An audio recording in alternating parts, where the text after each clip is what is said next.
Hi everyone, welcome back to my channel. Today I will make chicken adobo in a slow cooker. I have these 4 pieces of chicken, the leg and the back, and I will trim the fat off.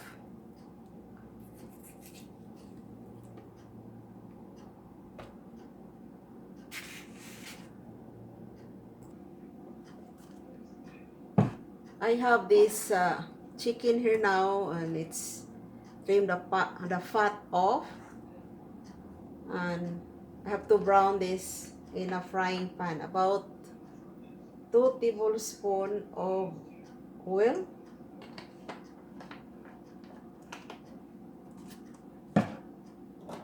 Turn this on a medium heat,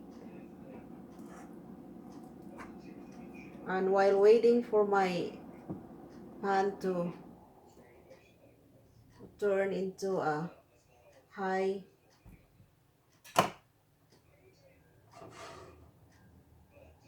it's not hot yet, so I have to trim this chicken, put some slit,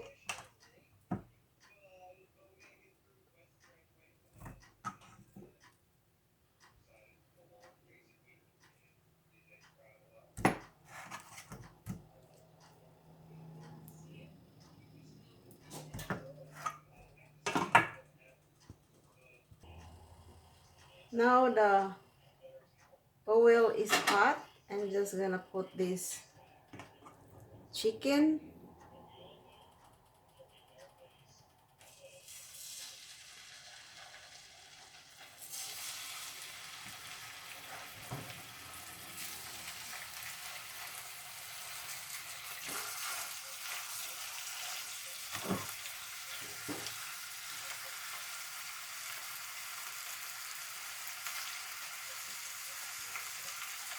wait maybe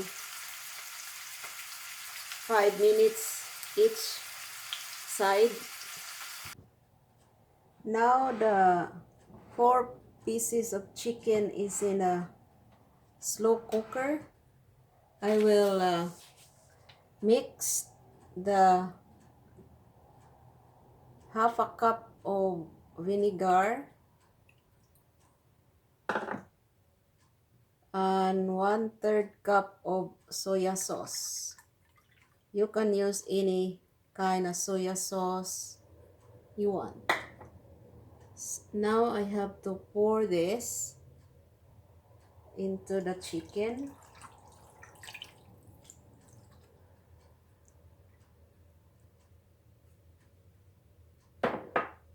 And add about 6 cloves of garlic,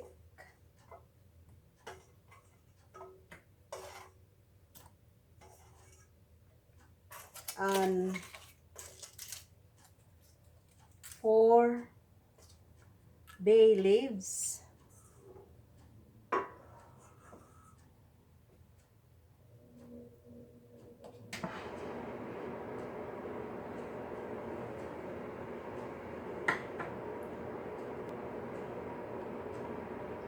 add 1 teaspoon of sugar.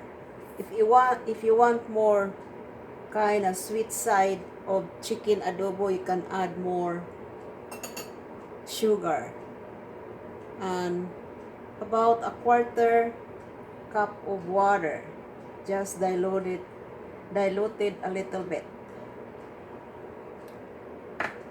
And about 1 teaspoon of peppercorns,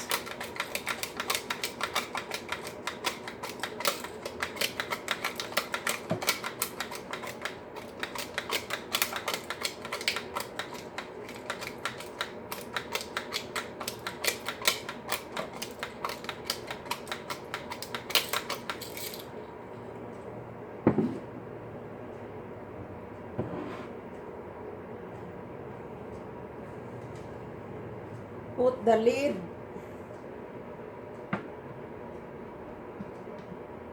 and Slow cook this for 5 to 6 hours or until the chicken is tender. And see you later.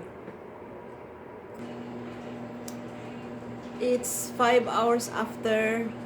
I have to check my chicken adobo. Here you are, the chicken adobo. It's looking pretty good. That's what we're gonna have for supper. Okay guys, let's eat. Okay, let's taste the chicken adobo here. Very tender.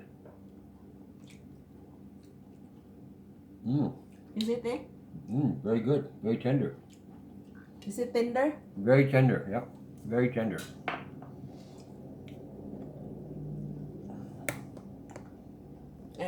Yummy.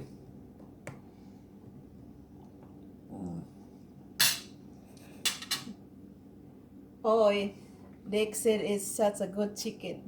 Or it's a compliment to the cook. Yes. Compliment to the cook. Absolutely. Okay guys, thank you for watching my video. See you again next time. Bye-bye. See you, bye-bye. See you later. Bye.